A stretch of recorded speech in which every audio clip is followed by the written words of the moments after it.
Hello everybody, welcome back to Physics Gaming. My name is Dikshan. So in today's video we are going to learn and understand work done by a variable force and what is power. So ये power मुझे अलग लिखना था, वैसा लग रहा है कि जैसे वर्क डन बाय पावर.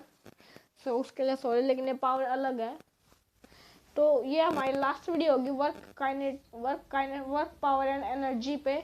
इसके बाद हम अगला चैप्टर स्टार्ट करेंगे which is potential energy and conservation of energy. So this is our last video on this topic. So मैं work done by variable force, ये वीडियो मैंने 2 वीक्स पहले ही बना ली थी, पर पता नहीं कुछ एरर की वजह से वो अपलोड नहीं हो पाई. मैं 2 वीडियो बनाई थी पर वो अपलोड नहीं हो पाई, तो मैंने वीडियो बनाई है इस बार. सो आई थिंक सो कि अपलोड हो जाए. तो what is work done by variable force, तो इसका यूज तो हमने अपनी जो क्वेश्चंस करे वर्क पावर एंड एनर्जी पे और जितनी भी हमने वीडियो बना उसमें यूज कर रखा, लेकिन मैंने फिर भी एक वीडियो बनाई ताकि आपको अच्छे से समझ में आ जाए. सपोज कीजिए कि यहाँ पे एक वर्क कर रही है, एक फोर्स है जो कि है कांस्टेंट विच इज 5 न्यूटन, और उसका डिस्प्लेसमेंट हो रहा है 2 मीटर का, और वो एक्स डायरेक्शन में फोर्स वर्क कर रही है, उसी डायरेक्शन में डिस्प्लेसमेंट हो रहा है.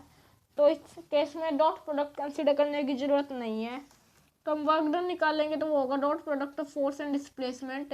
तो ये हो जाएगा 5 × 2 10 जूल. तो ये तो काफ़ी इजीली निकल गया. लेकिन जब या तो फोर्स वेरिएबल हो या तो डिस्प्लेसमेंट वेरिएबल हो तो हम क्या करेंगे, तो उसी के लिए work done by variable force. So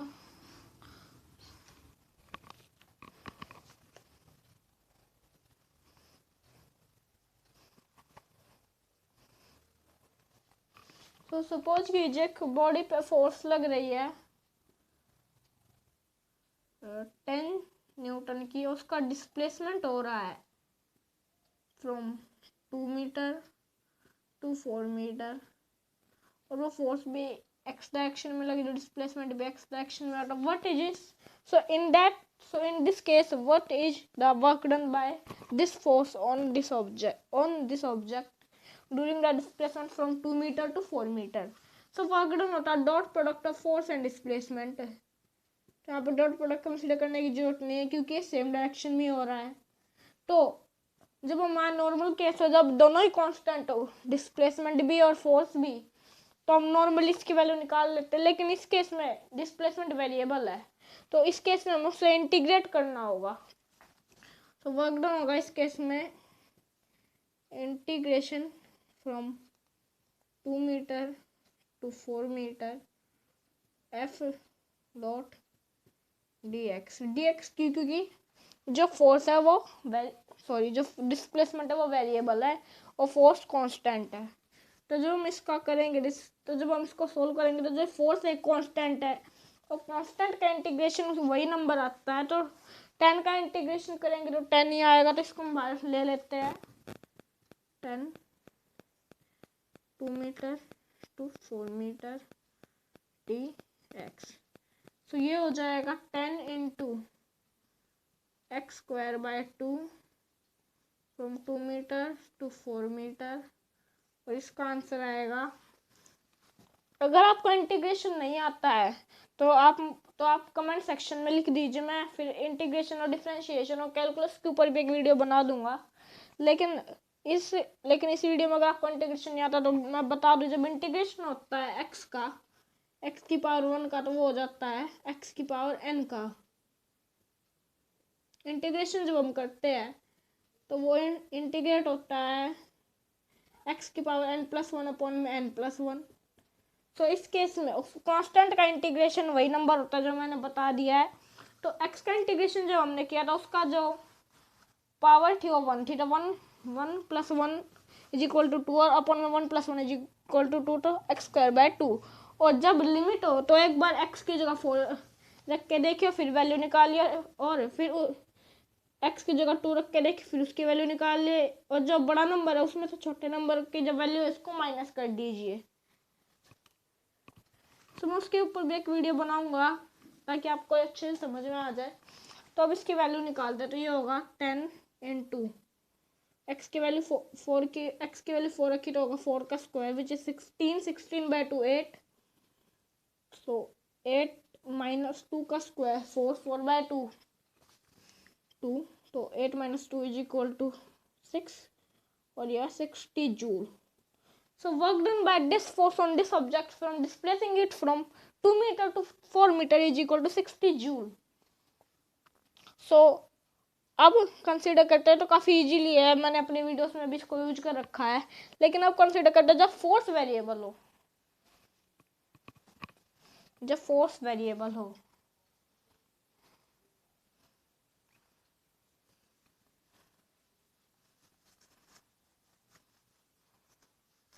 suppose कीजिए फोर्स भी इस बार वेरिएबल है. फोर्स लग रही है इस बार 5x आई कैप होता है एक्स डायरेक्शन में, तो आई कैप. सो इस केस में भी हमें सिर्फ इंटीग्रेशन ही करना है. इस केस में भी इंटीग्रेशन ही होगा, लेकिन इस केस में क्या होगा, इस केस में fx का भी इंटीग्रेशन होगा. क्यों? क्योंकि fx भी एक वेरिएबल टर्म है और वेरिएबल का इंटीग्रेशन होता है. कांस्टेंट का इंटीग्रेशन वही होता है जो वो नंबर है. तो इस केस में भी 2 मीटर से 4 मीटर, तो ये हो जाएगा fx dot dx which is equal to integration from 2 metre to 4 metre और fx डॉट dx. सो इसका इंटीग्रेशन होगा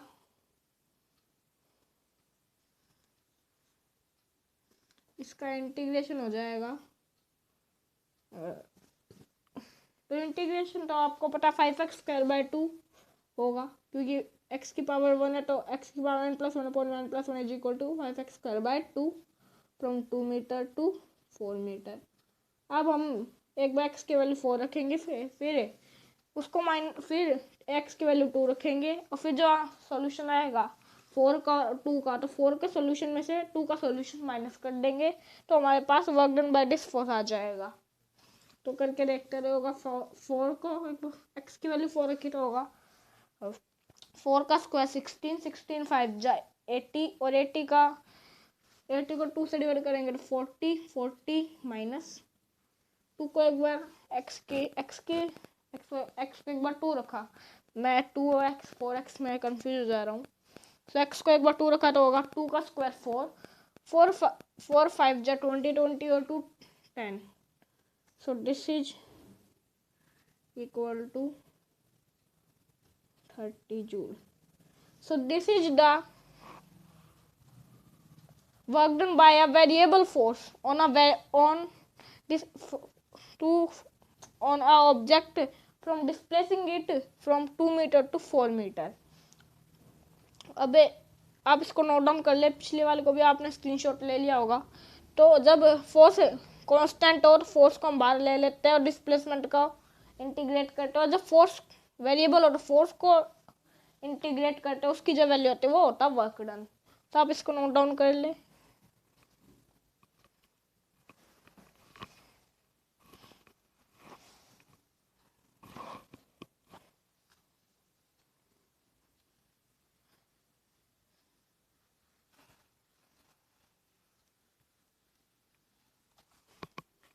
अब करते हैं जब जो फोर्स वो लग रही है 3 कोऑर्डिनेट्स. आपको पता है 3 कोऑर्डिनेट्स होते हैं.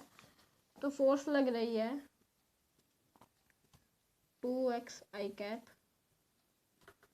प्लस 3y जे कैप प्लस 1z के कैप,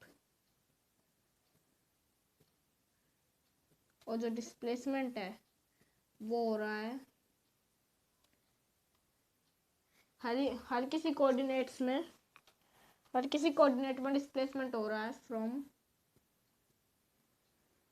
2 मीटर टू 5 मीटर ले लेते हैं इस बार 5 मीटर. सो इस केस में हम क्या करेंगे, तो पिछले केस में तो एक ही कोऑर्डिनेट था, इस केस में 3 कोऑर्डिनेट, से तीनों को इंटीग्रेट कर देंगे, फिर जो वैल्यू आएगी उसको प्लस कर देंगे. जैसे टोटल वर्क डन में होता है कि जितनी भी फोर्स लग रही है उसका वर्क डन निकाला, फिर उसका सम कर दिया, फिर हमारे पास आ जाता है टोटल वर्क डन. तो ऐसे ही हम अगर एक्स कोऑर्डिनेट में लग रही है, वाई में लग रही है, जेड में लग रही है, तो तीनों को इंटीग्रेट करेंगे अलग अलग और फिर तीनों की जो वैल्यू आएगी इसको सम कर देंगे. So work done total work done निकालते हैं. Integration from 2 metre to 4 metre 5 metre, क्योंकि हर कोऑर्डिनेट में 2 मीटर से 5 मीटर ही हो गया है, तो हो जाएगा 2x आई कैप लगाने की जरूरत तो नहीं है वैसे अब, dot dx plus integration from 2 metre to 5 metre cy dot dy। So जैसे मैंने इसमें x लगाया 2x डॉट dx और इसमें cy डॉट dy, क्योंकि इंटीग्रेशन हो रहा है with respect to dy, y coordinate में, तो इसलिए मैंने dy लगाया।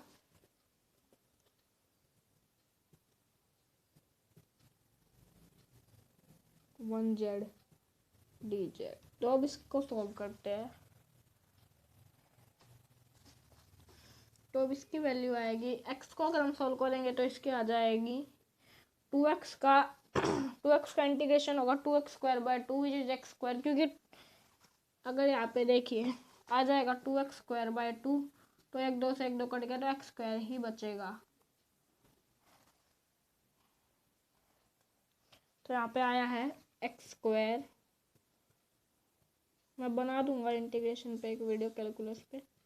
और फिर एक्स स्क्वायर, फिर यहाँ पे क्या बचा, यहाँ पे बचा 3y square by 2, 3y square by 2 from 2 to 5 plus यहाँ क्या बचा, यहाँ पे बचा 1z स्क्वायर बाय 2, या फिर z स्क्वायर बाय 2 भी लिख सकते हैं, z square by 2 from 2 to 5। तो अब इन सब की जब वैल्यू निकालेंगे तो वो होगी 5, x की वैल्यू एक बार 5 रख के देखें तो 5, x की वैल्यू 5 रखेंगे तो वो होगा 5 का स्क्वायर 25, 25 माइनस 4 21 जूल इन एक्स कोऑर्डिनेट में लग रही है 21 जूल। अगर आपको क्वेश्चन पूछ ले कि एक्स कोऑर्डिनेट में कितने लग रहे हैं तो वो लग रही है 21 जूल।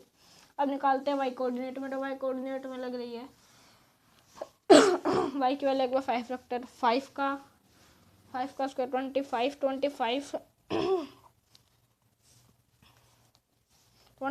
इंटू 3, 5 3 जा 15, 25 75 बाय 2, तो इसका आया 75 बाय 2 माइनस, अब एक बार y की वैल्यू 2 रखते रहे, एक बार लिख देता हूँ भूलना जाऊँ, 75 बाय 2 माइनस 2 क्या तो 4 3 जा 12, 12 by 2 6 which is equal to 2, 12 तो 75 माइनस 12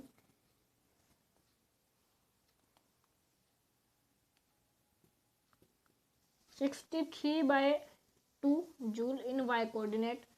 सो y कोऑर्डिनेट में लग रही है 63 बाय 2 जूल फोर्स। अब निकालते हैं z कोऑर्डिनेट में कितनी फोर्स लग रही है, तो z कोऑर्डिनेट में लग रही है, z की वैल्यू एक बार 5 रखते तो 5 का square 25 by 2 minus 2, 25 by 2 minus 2 तो 4, 21 बाय 2 जूल। अब जब हम इन सबका सम करेंगे तो इसकी वैल्यू आएगी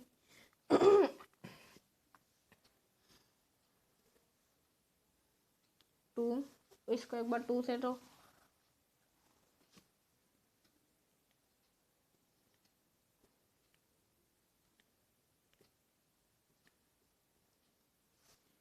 अब इसका सम होगा I think 64 plus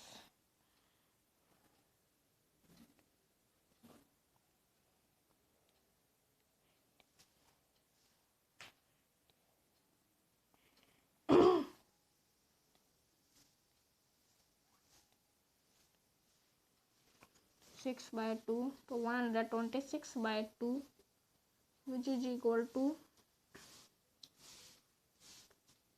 63 joule. So in 3 coordinates में जो इन तो टोटल वर्क डन हमारा 63 जूल। इन तीनों कोऑर्डिनेट में जितनी भी फोर्स लग रही है और तीनों कोऑर्डिनेट में जितना भी डिस्प्लेसमेंट हुआ उन सबका जब हमने वर्क डन निकाला उनका सम करा तो उसकी वैल्यू 63 जूल। तो जब 3 कोऑर्डिनेट में फोर्स लग रही है तो आप ऐसे भी उसकी वैल्यू निकाल सकते हैं। अब एक जब हमारे पास ग्राफ के क्वेश्चन आएगी जब फोर्स वेरिएबल है और ग्राफ बना के दे रखा है, सपोज कीजिए ये है, दिख नहीं रहा शायद, देखता हूँ एक सेकंड, छोटा लग रहा है काफी बड़ा।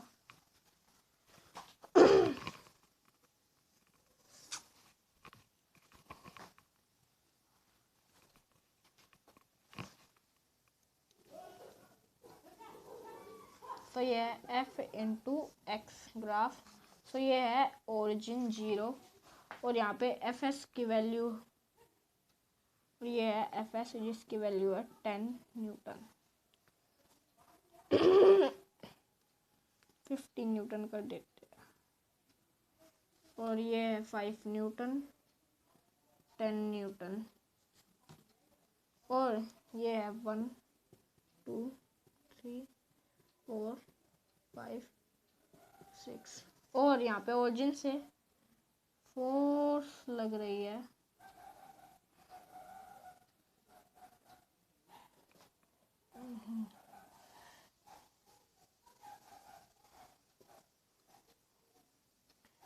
One second please।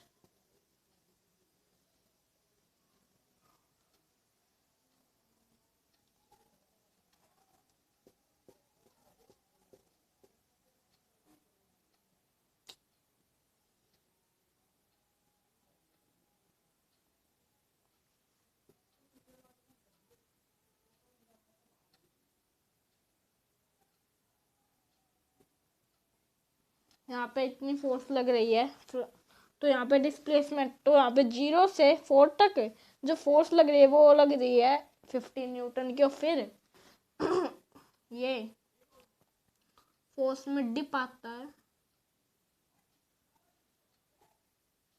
टू 6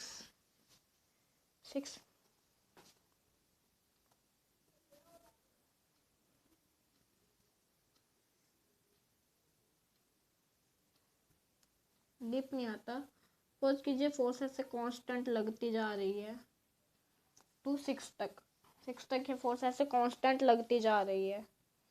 तो 6 तक, तो इसमें हमें पूछा गया कि इसका वर्क डन क्या होगा, वर्क डन क्या होगा। तो आप अगर इसको इंटीग्रेशन वाले फॉर्मूले से निकालना चाहे तो निकाल सकते हैं, लेकिन उसमें काफ़ी लंबा प्रोसेस लगेगा। तो जब ऐसे ग्राफ वाले क्वेश्चन दिए हो तो जो वर्क डन होता है वो होता है area under the graph. Work done is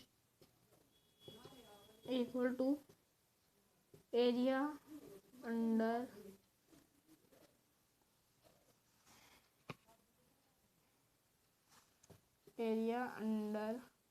graph.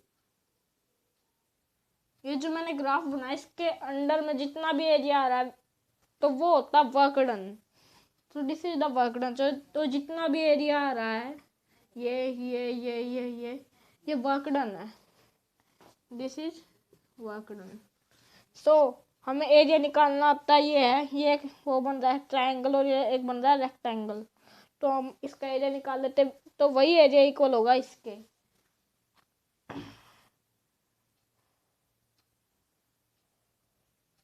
सो निकालते इसका एरिया, इसका एरिया आएगा, और ये बात बिल्कुल प्रूव है, आप अपने बुक में भी देख सकते हैं कि जो वर्क डन होता है वो होता है एरिया अंडर ग्राफ। आप इसको सॉल्व करके भी निकाल सकते हैं दूसरे मेथड से, लेकिन आपको एक शॉर्ट मेथड बता रहा हूँ।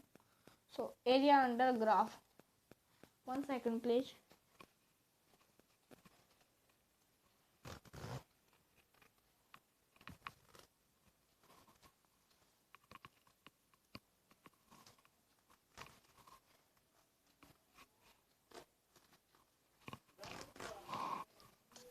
I am sorry. So work done is area under graph. तो निकालते हैं इसका एरिया। तो ये ट्रायंगल है, ट्रायंगल का एरिया होता है area of triangle is equal to half height into breadth, half breadth into height भी कह सकते हैं। तो ये हो जाएगा हाफ। तो हाइट कितनी है? सो हाइट है यहाँ पे एफ एस और ये है हाइट 15 न्यूटन, तो 15 है इसकी हाइट इनटू, दिख रहा है एक सेकंड में देख रहा हूँ, हाँ दिख रहा है। सो हाइट है 15 और ब्रेथ है 4 तो है 30 जूल। 30 जूल का इस पर वर्क डन लग रहा है। अब निकालते हैं इसका एरिया। तो ये रेक्टेंगल है, रेक्टेंगल का एरिया होता है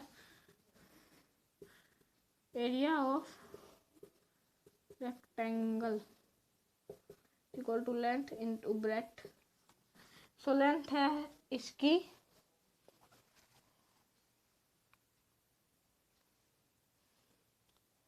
लेंथ है यहाँ से ये, तो इसकी लेंथ है 15 न्यूटन ही है इसकी लेंथ, 15 न्यूटन इनटू इसकी जो ब्रेथ है वो है 6 - 4 2 है इसकी ब्रेथ।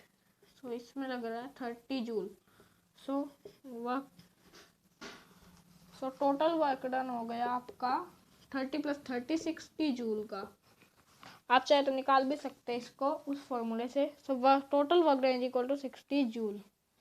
सो ये हमारा work done by variable force खत्म हो चुका। Work done by variable force हमारा कॉन्सेप्ट खत्म हो चुका है। 1 सेकेंड प्लीज, कैमरा एक बार हिल रहा है काफी।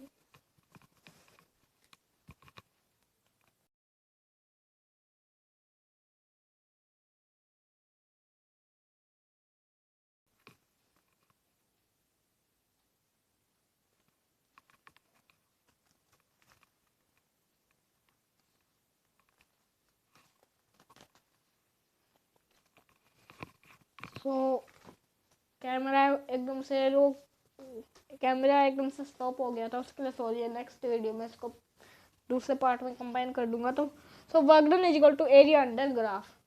सो हमारा work done by variable force concept बिल्कुल खत्म हो चुका है। तो आप पढ़ते हैं वर्टेज पावर। अगर आपको डेफिनेशन पता है या फिर आपको पावर आती है कि पावर क्या होती है, कैसे निकलती है और पावर के कितने टाइप होते हैं, तो आपके लिए इस वीडियो में अब कुछ नहीं है। सो पावर अब निकालते हैं what is power. Power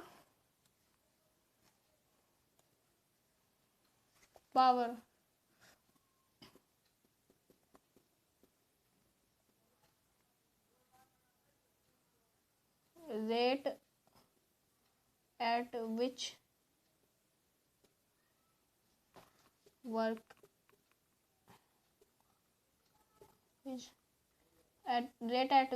is done। So power होती है rate at which work is done. जो वर्क किया गया वो किस रेट पे किया गया था, वो होती है पावर। सो पावर का फॉर्मूला भी वही होता है वर्क डन अपॉन में time taken, total work done upon में total time taken.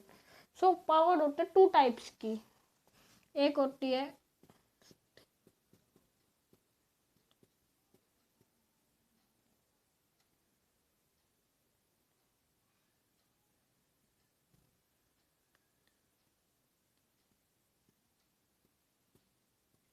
Instantaneous power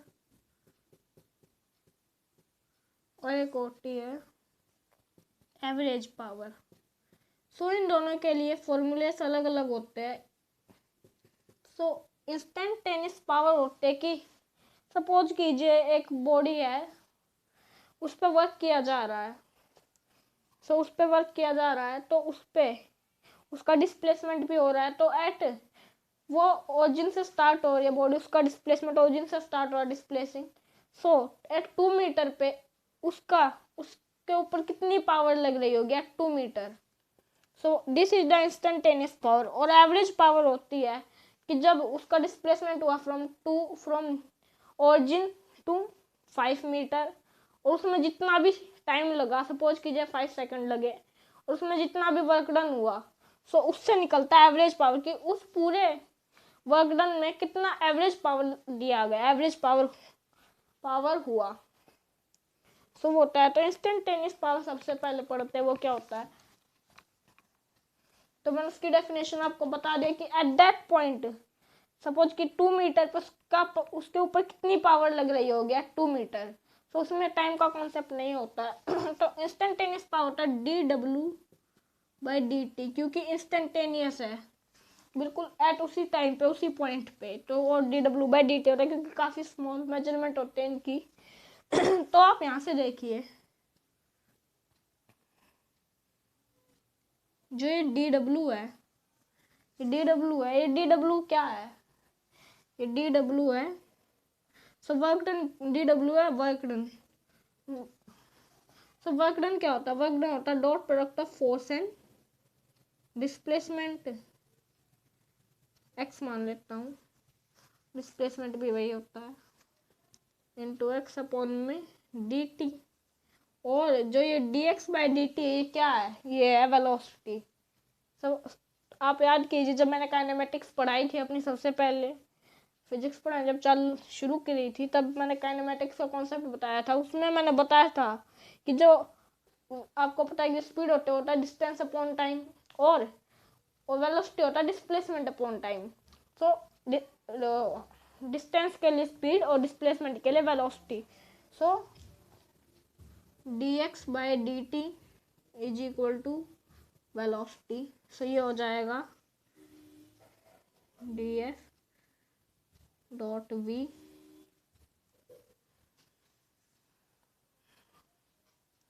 df dot v। So यहाँ से निकल के आता है इंस्टेंटेनियस पावर का फॉर्मूला, यहाँ से डी हटा दीजिए, F dot V cos theta. So ये कॉस थीटा क्या है, तो cos theta angle between force and velocity, cos theta is the angle between force and velocity. So this is the formula for finding instantaneous power, वो होता है F we cos theta. सो इसका कुछ question भी करते, सपोज कीजिए एक body है जो हॉरिजॉन्टल प्लेन पे चल रही है फ्रॉम रेस्ट से उसने चलना चालू करा, तो इसका जो ओरिजिन है वो है 0, और वो एट 2 मीटर यहाँ पे उसकी जो वेलोसिटी है वो है 2 मीटर पर सेकंड, और उस पर जो फोर्स लग रही है वो कांस्टेंट, और वो कांस्टेंट फोर्स है 5 न्यूटन की। तो अब बताइए इस पे पावर कितना लगेगा। सो इस केस में जो पावर है वो होगा 5 इंटू 2 10 वॉट। सो जो पावर है, पावर की एसआई यूनिट है what, what is D SI unit of power, power की एसआई यूनिट है वॉट। सो अगर सपोज कीजिए फोर्स लग रही है एक एंगल पे हॉरिजॉन्टल प्लेन से, सो यहाँ बीच में कॉस थीटा आ जाएगा, वो जितने डिग्री का एंगल है। सो दिस इज इंस्टेंटेनियस पावर, इसको नोट डाउन कर लीजिए आप। वीडियो काफ़ी लंबी हो चुकी है, मैंने कोशिश की थी शॉर्ट में इसको समझा दूं।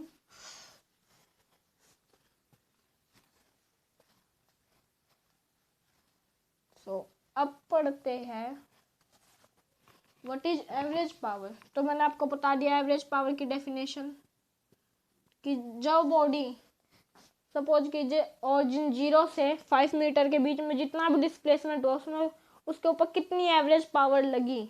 सो दिस इज एवरेज पावर, उसके ऊपर कितनी पावर लगी इस पूरे डिस्प्लेसमेंट में, वो होती है एवरेज पावर। सो इसका फॉर्मूला काफ़ी सिंपल है, वर्क डन अपॉन में time taken, total work done upon में टोटल टाइम टेकन, ये काफ़ी इंपॉर्टेंट बात है, टोटल वर्क डन अपॉन में total time taken, this is average power. So मैंने इसका आप क्वेश्चन कराने की जरूरत नहीं क्योंकि काफ़ी इजी क्वेश्चन होते हैं इनके। सो हमारा ये chapter work kinetic energy finish हो चुका। अब हम नेक्स्ट वीडियो से एक क्वाड्रेटिक इक्वेशन हमने चैप्टर शुरू करा, उसकी भी मैं 2-3 वीडियो बनाऊंगा, और फिर हम अपना chapter potential energy and conservation of energy start कर देंगे। So thanks for watching. अगर वीडियो अच्छी लगी तो लाइक शेयर एंड सब्सक्राइब करें।